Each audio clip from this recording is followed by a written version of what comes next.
Bon, vous êtes quand même quelques-uns, comme moi.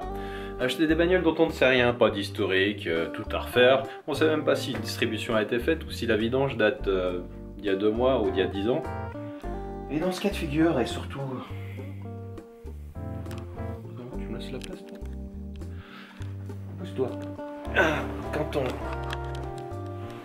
n'a pas envie d'éteindre l'ordinateur, qui est beaucoup trop loin, il nous reste une solution. L'application Autodoc sur Android ou iOS. Voilà, sélectionnant un véhicule quelconque, au hasard complètement, tiens, je sais pas, Volvo, Volvo c'est bien. Un modèle au hasard aussi, tiens ça. Dans une version au hasard également. Voilà. Et après on peut naviguer dans les différentes rubriques pour commander ce qu'il nous faut pour la remise en vente. Voilà, par exemple.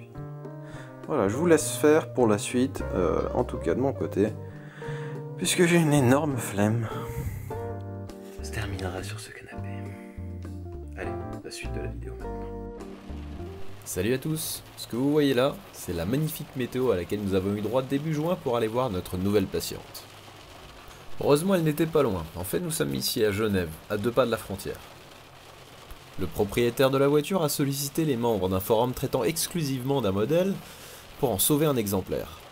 Et ceux qui ont eu l'occasion de voir la première photo diffusée de la voiture se sont prêtés à un petit jeu de devinette et avouez que j'aurais pu être plus sadique et leur passer les photos que j'avais prises pendant la visite de la voiture justement.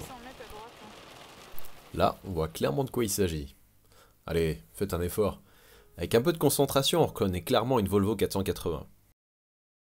Enfin, de toute façon, vous aviez été quelques-uns à trouver la bonne réponse dans les minutes qui ont suivi la publication de la photo sur Facebook. Balèze.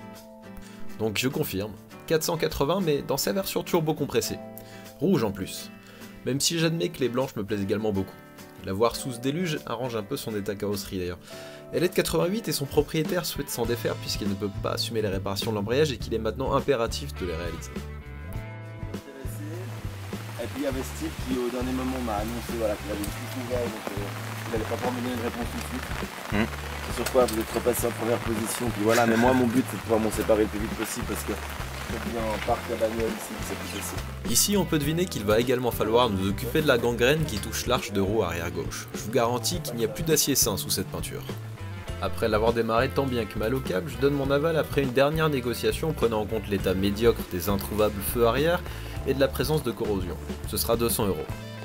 Et puis j'étais de toute façon obligé d'aller jusqu'au bout puisqu'elle plaît beaucoup à Clara. D'ailleurs c'est amusant, la dernière voiture qu'elle a vraiment souhaité me voir acheter était également de 88, de la même couleur et avait les mêmes phares rétractables. Sauf que c'était une Supra. 2 semaines plus tard, à une météo plus clémente, il est l'heure de se mettre en route pour rapatrier la suédoise mal en point. À cette occasion, je remercie Laurent qui a mis à disposition ses talents de chauffeur pour la journée.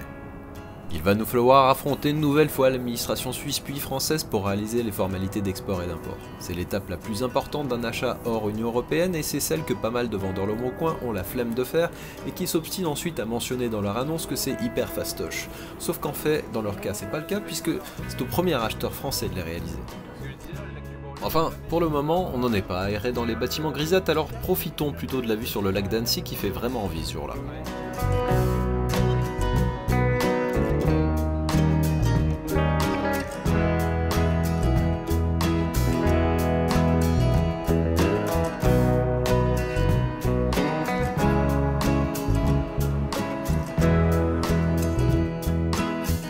Un bout d'autoroute plus tard, nous revoilà au même endroit qu'en juin. Les clés sont cachées quelque part et les papiers renseignés aussi. Il va simplement falloir qu'on charge la voiture sur la remorque. Heureusement, l'embrayage accroche encore suffisamment pour manœuvrer et présenter la voiture dans la bonne position. Pour la démarrer, j'ai ramené une batterie chargée et vais donc l'installer de suite. On ne peut pas dire qu'elle nous pose des problèmes d'accès en tout cas. Vive les anciennes.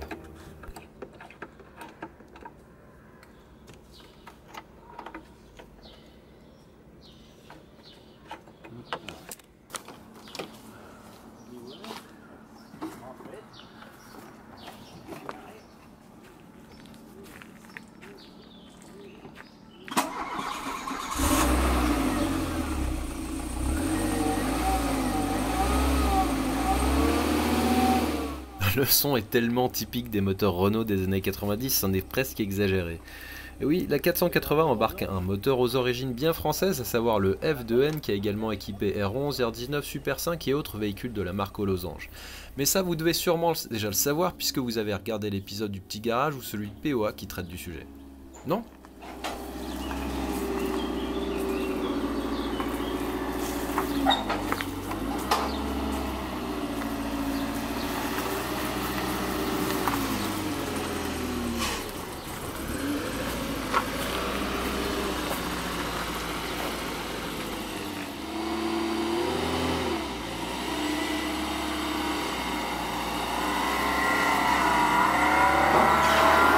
Le pauvre embrayage est vraiment au bout de sa vie, il est temps de mettre fin au supplice.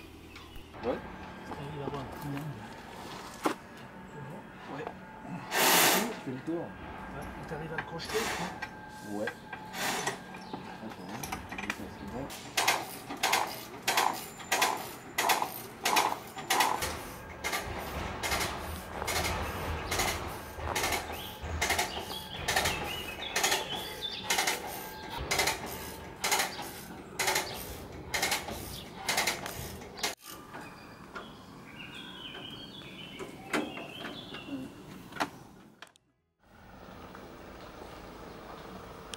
Allez, on peut embarquer de nouveau en direction de la douane.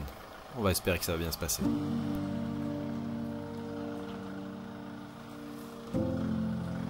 Imaginez-la avec quelques travaux de rafraîchissement. Elle pourrait être splendide cette Volvo. Sans mauvaise surprise, à la douane suisse où nous avons payé les frais d'exportation, nous sommes également passés sans encombre du côté français où nous avons eu à payer la TVA.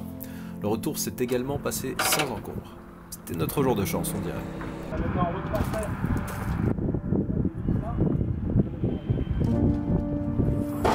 Ouais. Papa, dis pas trop de conneries, t'es filmé, hein. Exceptionnellement, vu l'encombrement à la maison, la voiture est stockée ailleurs où j'aurai par ailleurs largement la place de réaliser les travaux de première importance, à savoir le remplacement du kit d'embrayage ainsi que de la distribution.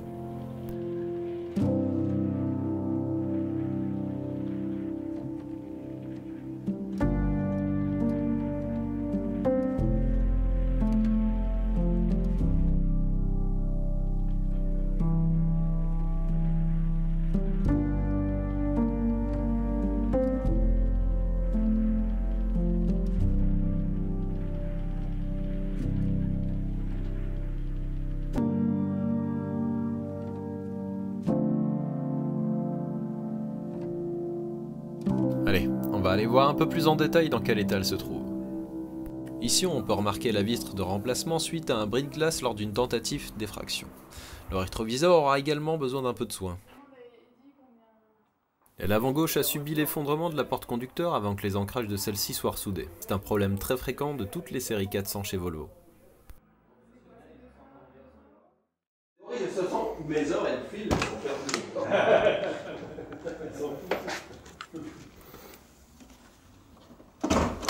Elles sont perdues pour perdre. Au milieu des arbres, c'est pas mieux, Tu veux pas une piscine à débordement déjà.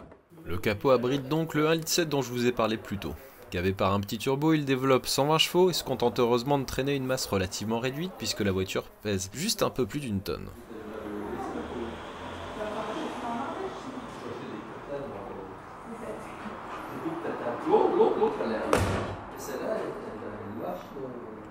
Les feux et la plaque décorative sont malheureusement en mauvais état, mais fort heureusement, le club du forum 480 est en pleine effervescence à ce sujet. Alors s'il vous en faut, allez vite vous inscrire pour bénéficier des premières pièces de reproduction qui doivent sortir très prochainement. Moi évidemment, c'est déjà fait. L'intérieur est dans un assez bon état, mais la voiture n'accuse qu'un peu plus de 116 000 km, ce n'est donc pas tellement étonnant.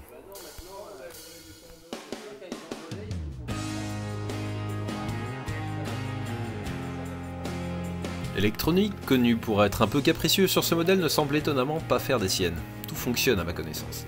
Et c'est pas pour me déplaire. Je retrouve avec plaisir l'instrumentation que j'ai connue à l'identique à bord de ma première voiture. Rappelez-vous, la 440 Turbo achetée 30 € en 2007. T'aimes bien toi ces phares? Évidemment, le clou du spectacle, ce sont les phares rétractables qui fonctionnent également à la perfection et que j'arrive même pas à prendre en défaut. Lara est très déçue qu'on ne puisse pas faire de clin d'œil. Dommage. Et nous arrivons déjà au terme de cette vidéo d'introduction. Mais rassurez-vous, les prochaines seront l'occasion de faire vraiment connaissance avec la nouvelle venue et peut-être d'assister à ses vrais premiers tours de roue. Alors à très bientôt pour la suite, bye bye.